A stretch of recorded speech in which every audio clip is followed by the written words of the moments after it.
Nggak ada slik OJK, nggak ada DC lapangan, gagal bayar atau stop bayar di aplikasi pinjaman online ini itu stop untuk dibayarkan aja karena aman katanya. Oke, jadi kita akan bahas terkait masalah pinjol yang nggak punya DC lapangan sama nggak slik OJK.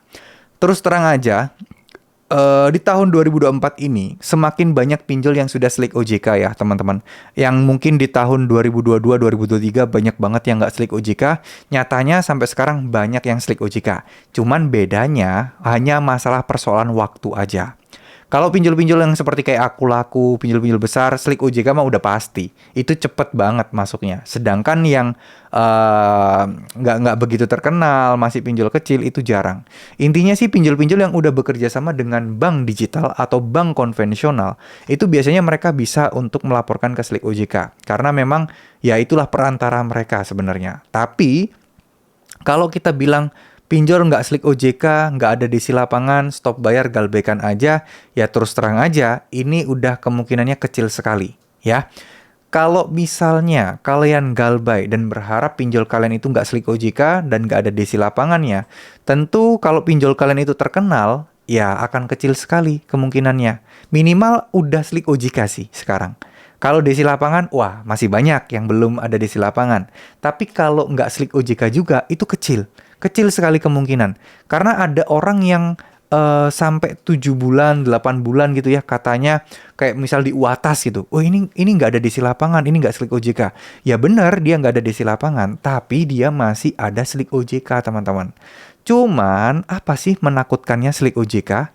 Teman-teman harus cari tahu. Teman-teman jangan telan mentah-mentah kayak seakan-akan ini sesuatu yang menyeramkan gitu loh. Slik OJK itu kayak semacam profil keuangan atau profil kredit kita lah. Dimana performa kita gimana sih kalau minjem-minjem selama ini? Ibaratnya kalau orang itu berkelakuan baik atau enggak itu kayak SKCK gitu loh. Jadi kalian akan bisa dilihat kalian itu call berapa. Kira-kira teman-teman itu kalau secara profil keuangan layak nggak buat dipinjemin, akan dicek seperti itu. Jadi ini akan dibutuhkan kalau teman-teman pengen mengajukan pinjaman, permodalan, atau mungkin kredit rumah. Baru ini slik OJK ini akan sangat jadi krusial sekali.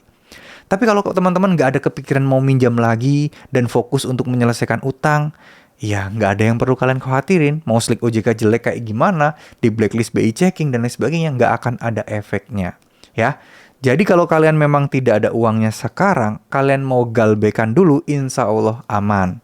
Insya Allah nggak apa-apa, karena resikonya sudah tertulis, sudah jelas, ya memang akan ada bunga dan denda yang terus berjalan, tapi akan ada nilai maksimal yang mana nggak akan jadi 5 kali lipat, 10 kali lipat, nggak. Paling-paling 2 kali lipat lah, 2 kali lipat lebih sedikit lah. Ya, dan utang kalian nggak akan bertambah lagi. Itu yang teman-teman harus tahu.